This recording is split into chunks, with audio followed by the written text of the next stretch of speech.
Құлшылықты қорғау. Бұл 1928 жылдары болған әңгіме.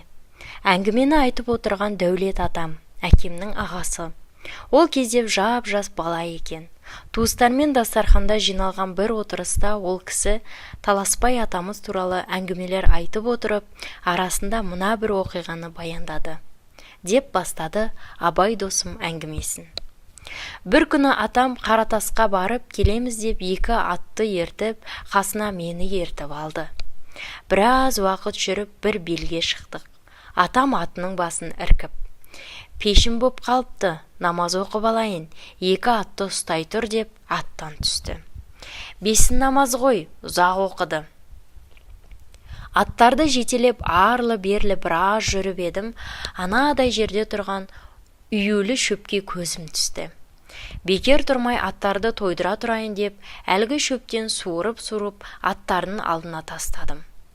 Намазын оқып болған атам жайнамаз қылған шапанын жерден көтеріп жатып: "Мұның иесі бар ма? Сұрап алдың ба?" деді. "Жоқ, иесі жоқ, әшейін аттар жесін деп", дедім. Атамның түсі бұзылып кетті. Бірдеңені бүлдіргенімді анық түсіндім. Атам адымдап келді де, аттардың аузындағы шөптерді жұлып алды. "Ендегі дүниенің иесі Алла ғой, біреудің қыз қамына жинап кеткен шөбін қалай алып жатырсың? Мына шөпті апарып орнына тық", деді. Мен орнына апарып тығып жатырмын, тіпті кіретін емес. "Кірмесе аяғыңмен теп", деді. Тептім. "Кел, мұндағының бәрін теріп ал", деді. Тердім. Жерде көлденен қылтан қалған жоқ. Болған соң: "Енді анау бозды жұлып әкел", деді. Бозды жұлып әкеліп, үйген шөптің жаралы жеріне жапсырдым. Боз күнге күйген шөп түстес қой, қатты анықтап қарамасаң, бүлінгені біліне қоймайды екен.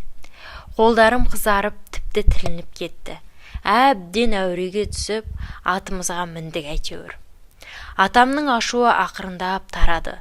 Алдына қараған қалпы қатарласа тепеңдей ілесіп келе жатқан маған сөйлеп келеді. "Біз үйден шыққалы бір ет асым ғана уақыт болды. Аттар тоқ. Қазір ана ауылға барғанда тағы отқа қоямыз." "Я, оның бәрі түсінікті.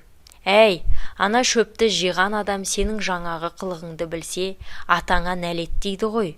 Ол мына маған тиеді. Намаз оқып жатқаным не болмақ? Зая кетеді ғой. Адам құлшылықты қылған соң, оны қорғау керек қой.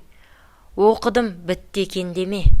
Әй, баламысың деген, адамды айдалада ұятқа жолдас қылады екен-ау", деп оқтын күрсініп қояды. Мұны айтып отырған Дәулет Қалшабектің баласы. Менің әкемнің ағасы ғой. Ал Таласбай Қалшабектің әкесі, менің ұлы атам.